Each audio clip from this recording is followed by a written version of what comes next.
이 존경하는 백인으로 불렸던 맥랜드 선교사가 다음에는 그들의 말을 열심히 배웠어요. 10년 동안 인디언 말을 열심히 배워가지고 이제 그들과 다름이 없는 유창한 말을 했어요. 인디언들과 똑같이 그들의 말을 하면서 그들의 또 풍습대로 살았어요.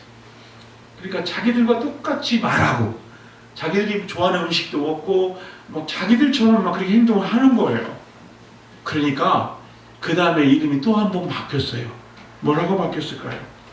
이번에는 그 맥랜드 선교사 내외를 갖다가 백인 인디언 이렇게 불렀어요. 백인 인디언.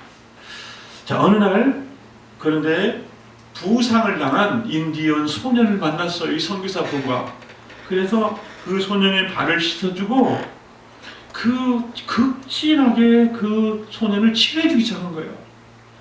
누가 봐도 야 정말 감동적이다. 이런 자기들은 그렇게 안 하는데 이 선교사님이 하는 걸 보고 나중에 인디언들이 뭐라고 말했냐면 인디언의 발을 씻어주는 백인을 보았는가. 여러분 인디언의 발을 씻어주는 백인, 이 발을 씻어주는 걸로 감동을 받았어요. 그래서 이 사람은 하늘이 보내준 사람이다. 하늘이 보내준 사람이다. 그래서 이 맥랜드 선교사 부부를 가리켜서 이들이 뭐라고 불렀냐면 마지막으로 하나님의 사람이다 이렇게 불렀어요. 하나님의 사람이다. 오늘 본문 11절에 보면은 사도 바울은 디모데를 향하여서 뭐라고 했습니까? 오늘 11절 한번 같이 읽겠습니다. 시작. 오직 너 하나님의 사람아 이것들을 피하고 의와 경건과 믿음과 사랑과 인내와 온유를 따르며. 오직 너 하나님의 사람아. 야, 바울이 디모데를 가리켜서 하나님의 사람아 이렇게 불렀어요. 사랑하는 여러분, 여러분은 어떻게 불려지기를 원합니까? 성경에 보면은 하나님의 사람으로 불려진 사람이 있어요. 모세를 가리켜서 하나님의 사람이라고 불렀어요. 선지자 하나님께서는 사무엘상 9장 6절에 보면은 사무엘을 하나님의 사람이라고 했어요. 또 엘리야와 엘리사 이런 사람을 하나님의 사람이라고 했습니다. 성경에서는 이렇게 하나님의 사람이 불린 사람이 많아요. 하나님의 사람. 그런데 여러분들은 과연 어떻게 불려지기를 원하시나요? 하나님의 사람이라고 불려지기를 원하십니까?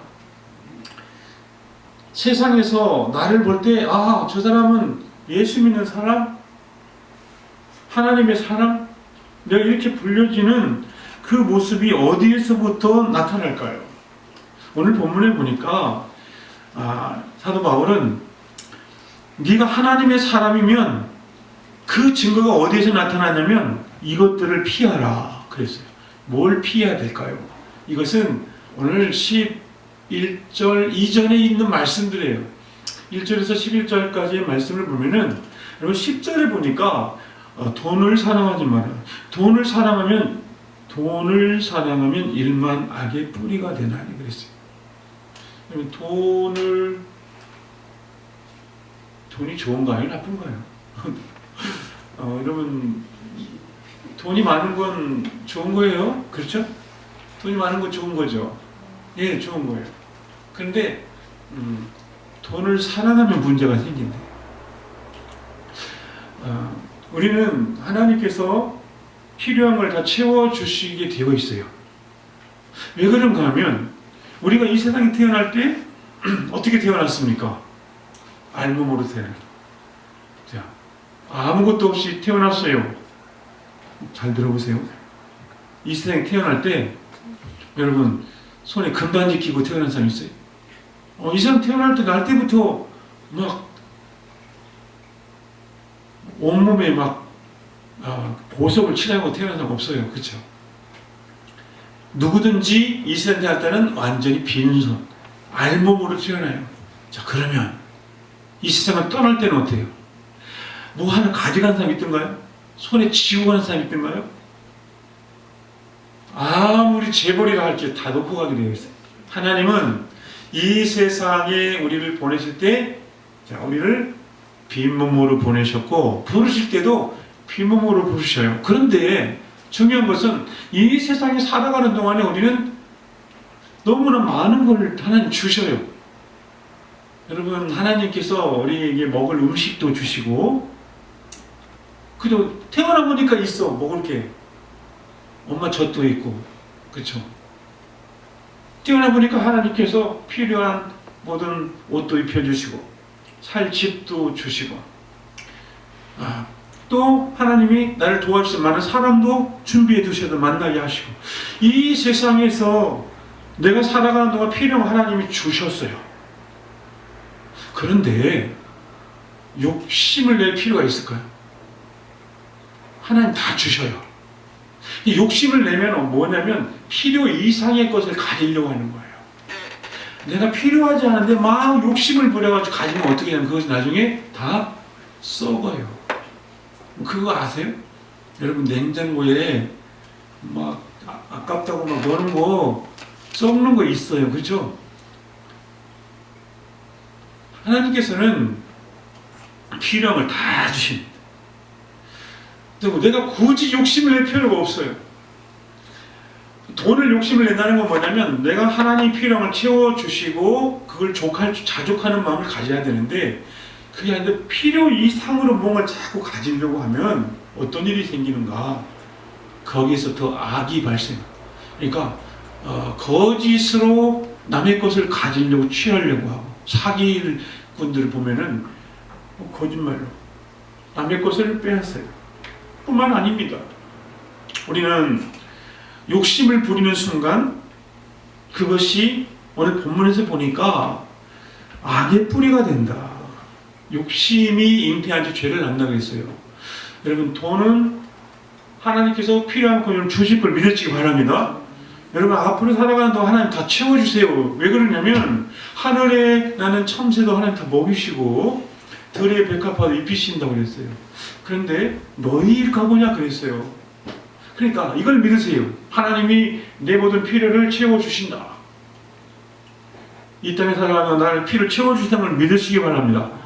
그래서 욕심을 부리지는 마세요. 자, 그럼 필요는 구하세요. 일용할 양식을 구하고, 하나님 나에게 이것이 필요합니다. 구하세요. 그런데 문제는 뭐냐면 하나님이 채우시고 공급하여 주셨는데도 불구하고 더 많은 걸, 내가 필요 이상의 것. 그래서 우리가 뷔페 식당에 가면 막 너무 많이 먹어가지고 뷔페. 그러니까 뷔페 식당에 가면은 배가 불러 죽겠는데 저거 또 먹어야 돼. 그걸 또 가지고 오고 또 가지고 해서 어떻게 합니까? 배가 불러 죽겠다. 그러면 먹을 만큼만 먹는 게 아니라 욕심껏 또 가져오고 또 가져오니까 우리 건강을 망가뜨려요. 마찬가지입니다. 여러분, 부모님이 세상을 떠나시면 부모님의 모든 것은 다 자녀들에게 유산이 상속이 돼요. 그렇죠? 여러분, 부모님 가져갈 수 없어요. 그 사회에 환원하든지 아니면 뭐 유산을 다 나눠주시는데, 자식이 생각할 때는 부모님을 자꾸 가져가고 싶어요. 뺏어가고 싶어요. 저거 어떻게 뺏어야 하지? 부모님 어떻게 해서 내가 또 뺏어가고 싶어요. 그럼 그럴 필요가 있나요? 어차피 다 자기 것이에요. 하나님은 우리에게 작정하신 만큼 다 가지고 계신데 왜 이미 다 준비해 놓으신 걸 자꾸 욕심을 냅니까? 이게 돈을 사랑한다는 건 다른 게 아니라 있는 걸 자족하고 하나님이 주실 걸 믿고 신뢰하고 나가시는 거예요. 그래서 모든 염려에서 노임을 받고 나가야 되는데 그것을 더 가지려고 하다 보니까 이제 이게 악의 뿌리가 된다는 거예요. 그래서 너희들을 오직 너 하나님의 사람아 이것들을 피해라. 여러분, 돈을 사랑하고 이렇게 하나님이 주신 것을 오늘 8절에는 우리가 먹을 것과 입을 것이 있으니 족한 줄 알 것이니라. 그런데 자족하는 마음이 없이 이렇게 탐욕으로 가는 이 모든 행위를 피하라. 사랑하는 여러분, 여러분들은 이런 것들 다 피하시기를 축복합니다. 그리고 뭘 취해야 되느냐? 의와 경건과 믿음과 사랑과 인내와 온유를 따르고 믿음의 선한 싸움을 싸우고 취해야 될 것은 영생을 취하라. 그럼 영생을 취하라. 하나님께서는 이 영생을 우리에게 선물로 주셨어요. 하나님이 세상을 이처럼 사랑하사 독생자를 주셨으니 이는 저를 믿는 자마다 멸망치 않고 무엇을 얻게 하려 하십니까? 영생을 얻게 하려 하심이니라. 하나님이 우리를 사랑하셔서 주신 것은 뭐냐면 다른 게 아니라 영생을 주셨습니다. 선물로. 사랑하는 하나님께서 우리를 영생을 선물로 주셨으니 우리는 무엇을 하면 돼요? 그 영생을 받으면 돼요. 그냥. 여러분, 선물은 받으면 되는 거죠? 하나님이 우리에게 영생을 선물로 주셨어요. 영생은 무엇입니까? 예수 그리스도를 아는 것이 영생이라는 것입니다. 영원하신 하나님과 영원히 사는 그 비결은 예수 그리스도를 아는 거예요. 예수님이 나를 위해 십자가에서 죽으셨고 죄에서 구원하셨고 이제 우리는 그 주님과 더불어 영원한 하나님의 나라에 살게 될 것입니다. 아멘? 믿습니다. 그 영생을 취하라. 이 말은 영생을 받으라. 영생 어떻게 받을 수 있을까요? 내가 이 땅에서 우리는 100세 시대라고 하지만은 누군가 다 떠나게 되어 있어요. 누구나 이 세상은 떠나게 되어 있어요. 이 세상이 전부가 아닙니다. 한 번 죽는 것은 사람에게 정한 것이요 그 후에는 심판이 있으리라. 이 세상에 우리가 언제 떠날지 몰라요. 아무도. 그래서 우리는 뭘 준비해야 되냐면 영생을 준비해야 돼. 영생을 취하는 자가 되어야 된다. 하나님의 사람은 이 세상에서 돈을 사랑하고 자족하는 마음이 없이 이 세상의 욕심으로 채워진 사람이 아니라 영원한 하나님의 나라를 소망하고 영생을 취하는 사람이 하나님의 사람입니다. 여러분, 이것들을 취해서 어떻게 해야 되냐면 믿음의 선한 싸움을 싸워야 돼요. 우리는 이 땅에 살아가는 동안에 너무나 많은 세상의 유혹들이 있어요. 오늘 우리가 체육대회를 하는데 경기를 할 때는 뭐가 필요하냐면 가장 가볍게 입어요.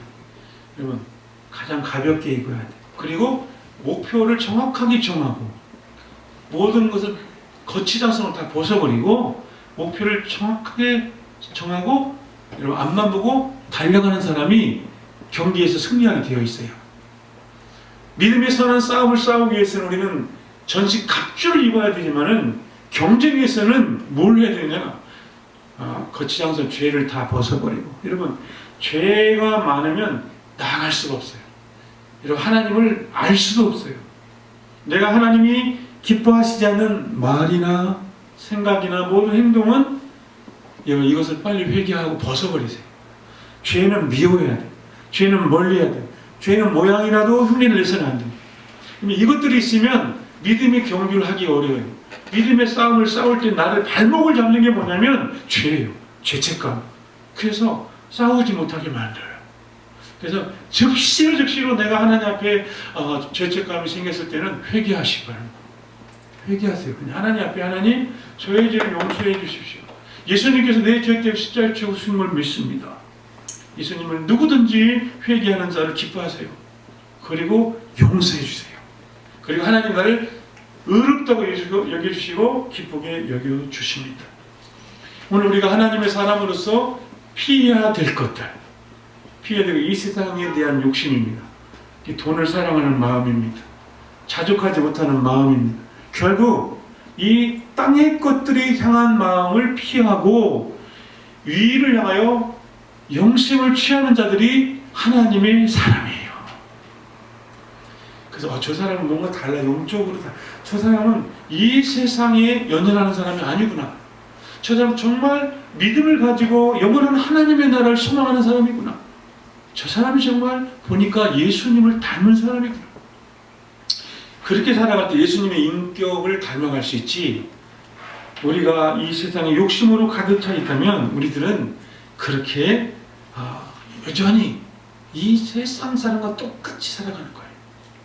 사랑하는 여러분, 오늘 이 말씀을 저는 길게 전하지 않겠습니다. 여러분이 하나님의 사람이라고 불려지기를 저는 축복합니다. 또 하나님께서 여러분 볼 때 너는 내 딸이야, 너는 내 아들이야, 이렇게 인정받는 자가 되기를 축복합니다. 그건 저절로 되는 것이 아니라 내가 돈을 사랑하고 이 세상의 욕심에 사로잡힌 자가 아니라 탐욕에 쩌들어 있는 자가 아니라 내가 하늘의 것을 사모하는 자. 오늘 이 11절 12절에 있는 말씀 가운데 의와 경건과, 여러분 진정한 경건은 무엇일까요? 하나님을 얼마나 인식하느냐, 하나님을 생각하는 게 경건이에요, 여러분.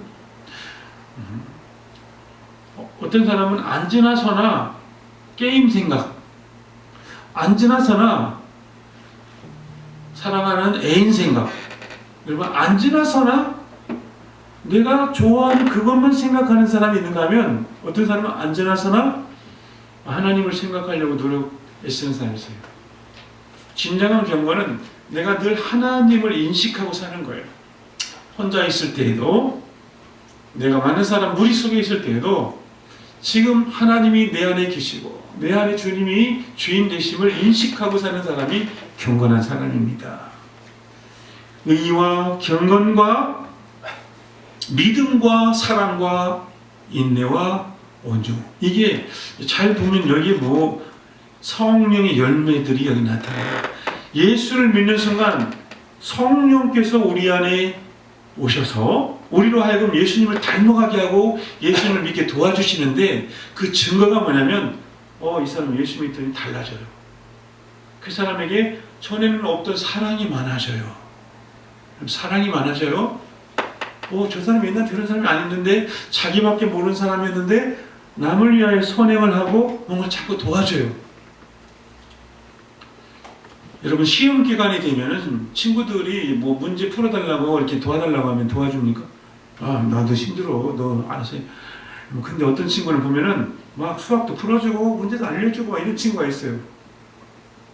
근데 그 사람이 손해 봅니까? 손해 절대 안 봐요. 공부에서 남 주나 그러는데, 공부에서 남 주시기 바랍니다.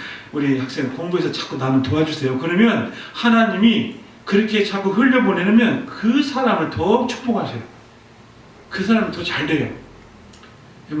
그래서 이 마음이 바로 나만 생각하는 게 아니라 경쟁자를 생각하고 다른 사람을 다 이렇게 경계하는 삶이 아니라 예수님의 사랑을 품게 돼요. 이 예수 믿는 사람 특징입니다. 그러니까 저 사람, 저 아이는, 저 친구는 하나님의 사람이다. 의와 경건과 사랑과 믿음과 사랑과 그리고 인내와 온유를 따르라. 자, 예수 믿는 사람이 달라야 되지 않겠습니까? 여러분 이게 쉽지는 않아요. 오래 참는다는 게 쉽지는 않아요. 열받게 하면 내가 그냥 폭발하죠. 자, 우리는 성령의 열매 가운데 이 인내가 있어요. 오래 참는 것. 사랑과 인내는 다 연결되어 있습니다. 사랑은 오래 참고, 온유함. 자, 이 온유함은 내가 충분히 힘을 발휘할 수 있는데 힘을 빼는 거예요. 내가 충분히 그 사람에게 잘난 척 할 수 있는데 능력이 있는데도 겸손하게 드러내지 않는 거예요. 어떤 사람 앞에. 그래서 예수님이 이 11절에 있는 하나님의 사람의 특징은 바로 예수 그리스도를 닮은 사람입니다. 예수님 뭐라고 했어요? 나는 마음이 온유하고 겸손하니 내 멍에를 메고 내게 배우라. 사랑하는 여러분, 우리가 예수를 믿는다고 하는데 형식적으로 믿는다가 아니라 정말로 주님을 닮아가는 사람, 주님께서 기뻐하시는, 오늘 바울이 디모데를 향하여 돈을 사랑하거나 자족하는 마음이 없지, 이 세상에 욕심에 미쳐있는 사람이 아니라 의와 경건과 믿음과 사랑과 인내와 온유를 따르고, 그리고 믿음의 선한 싸움을 싸우며 영생을 취하는, 정말로 하나님께서 지금 이 시대에 찾으시는, 정말 우리에게 요구하시는, 그래서 늘 말씀 속에서 우리에게 요구하시는 거 그거예요. 너희는 땅의 것을 소망 두지 말고 위의 것을 소망을 두어라. 오늘 이 자리에 함께한 여러분 모두는 다 이 믿음의 선한 싸움을 싸우기 위하여서는 하나님께서 말씀하시는 이것들을 취하기 위하여서 달려가는 자가 되기를 축복합니다. 그래서 누가 봐도 너 하나님의 사람아, 그렇게 인정받고 하나님께서 인정하시고 많은 믿지 않는 사람들이 그렇게 여러분들을 바라볼 수 있는 하나님의 사람으로 살아가기를 주의 이름으로 축복합니다. 우리 한번 기도하겠습니다.